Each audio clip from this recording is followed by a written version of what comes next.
And I would posit that so much of the corruption that we see in Austin, the things that we don't like, are a consequence of our relationship with the federal system. I mean, we touched on this earlier.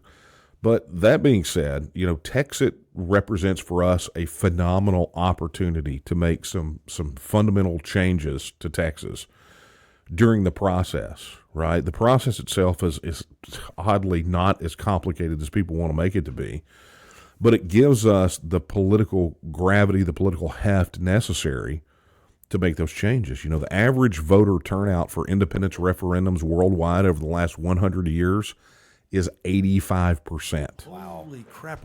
You're serious? Yeah, and so what you end up with is on the other side of a referendum, an independence referendum, you wind up with a populace that, I mean, you think about what that process looks like in the lead up to an independence referendum.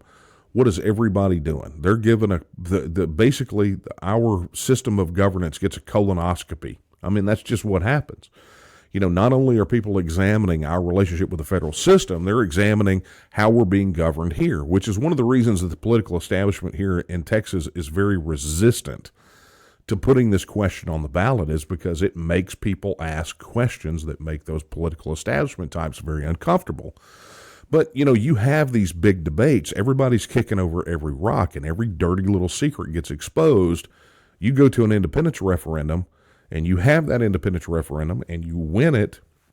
On the other side of it, you got, here in Texas, if you run those numbers, if we hit the averages, about 85% voter turnout, probably 60%, according to the polling, would vote in favor. So what you're going to wind up with is somewhere between 9.2 and 9.8 million pro-Texas voters that are just pretty disgusted not only with the federal government, but are disgusted with what they saw here in the state. Well, that represents the largest voting bloc in Texas history. And the way that the timing for the Independence Referendum Act works out, you've got that voting bloc, the largest voting bloc in Texas history, is moving into the next election cycle almost immediately after. So, I mean, it becomes an opportunity for Texans to really have a popular uprising at the ballot box, unlike anything Texas has ever seen. Yeah, that's incredible.